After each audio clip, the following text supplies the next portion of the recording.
Teller, coming to you from out here at the storage building. Haven't been able to work on the truck today because you can tell it's fixing to come a downpour again in the lovely state that we live in.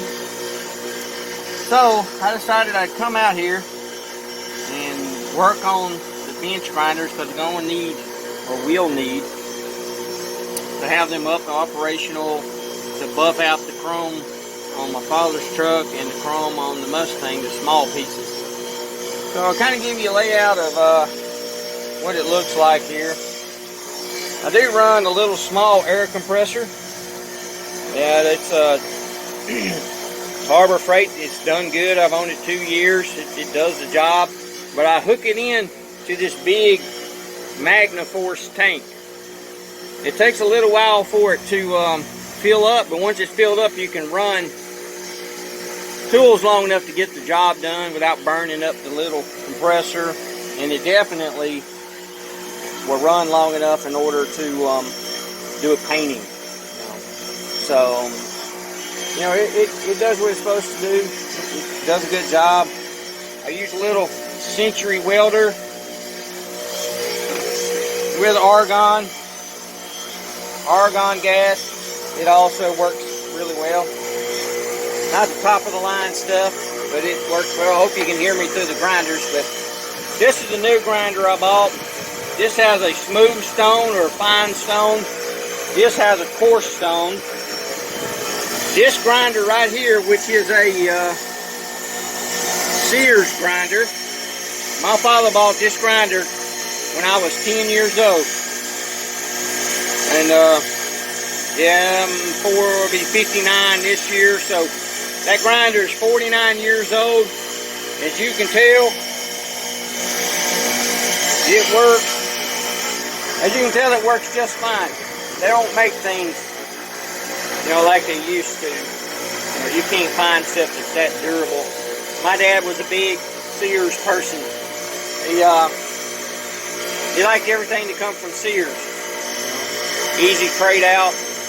Back in the day, Sears had dependable stuff. They still do now. I still buy wrenches, socket sets, things of that nature from them. But back in the day, they were, you know, king of the mountain. As you can tell, that's my dad's old Charger. There again, it came from Sears. So I'm going to cut these off for just a minute. They've been running for about, I don't know, 15 minutes or so. Just trying to break them in, get the brushes cleaned up. You know, that way they'll start when I get ready to use them. So if you kind of wonder what's in here, I kind of show you. That is a 14 or 16 volt DeWalt drill. 3 sets of heads. Them are E6s. Have some 3T heads off of them. Early model 70 closed chambered. And then I have some 4Ts in the back here.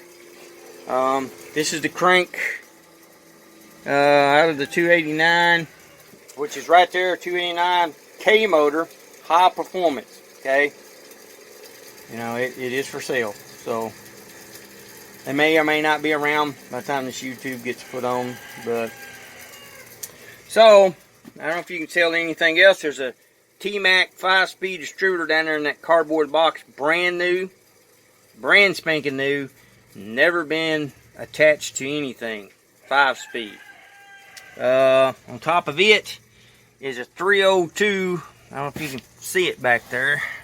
But there's a 302 stroker crank. There's also a 350 Windsor stroker crank. Over here, that's a brand new dash pad for the 70 Mustang, brand new gas tank right there. There is a right down there is the radiator, brand new aluminum racing radiator. Ouch! And then right down there, I don't know if you can see that or not, right there in that paper is a brand new 302 Coyote block right there. So kind of gives you a rundown of what's out here in the shed. So yeah, I have a lot of stuff. There's a, as you can tell, it's AC winded. You can tell by the blue in it for the old 79 Ford. You know, my fishing gear, some old deer heads I found out walking around. You can tell they've been eat up, found in the woods by squirrels, things of that nature. They were all found. Here's the two fenders for the 79 Ford. I got them hanging up here out of the way. Fishing rods. These are all catfish rods, as you can tell. You know, they're all catfish rods. So, you know, it's pretty cool. There's a 5-speed out of a truck. If anybody ever needs a 5-speed out of a truck, most of the time they junk them. But so, you know, here is the spray guns. These are your just plain old Harbor Freight spray guns. This is the primer gun. That's the base gun. And then one of these, depends on how they spray and what kind of pattern they have, will become the clear gun. And I'm just going to have one gun for spare. Here's my old spray gun from back in the day. It's seen better days. I left it at my dad's for years, and you know, that's a harsh thing to look at. $250 spray gun back in the early 90s. You know, who knows what it's worth now. But, and there's the touch-up gun. You know, I had all the stuff, still have all the stuff. It's just in boxes and here and there and everywhere. So I just wanted to kind of touch base with you and kind of let you know what I was doing today. So that's about it, really. Just waiting for I wish it would either sunny up or rain or do something. I want to get my tools out and put the doors on the truck today. Except I am afraid to uncover it, because if I uncover it, then I'm gonna, you know, have brand new wet carpet, brand new dash, or brand new dyed dash that's wet, and I just, you know, you're kind of stuck in the middle. I feel like I'm kind of being pushed around by Mother Nature. You know, I don't mind it raining. It just needs to rain and get over with it, get on with it, and let me sit back and wait for a little while, and then jump on the old truck with both feet, like a chicken on a June bug, as we always say back in the day. But that's just not one of those things. It's just not going to be one of those types of days. It's cloudy. There's rain clouds incoming. The radar says they're going to dissipate, but the chances of them dissipating is probably going to be slim to none in actuality. So, I don't know.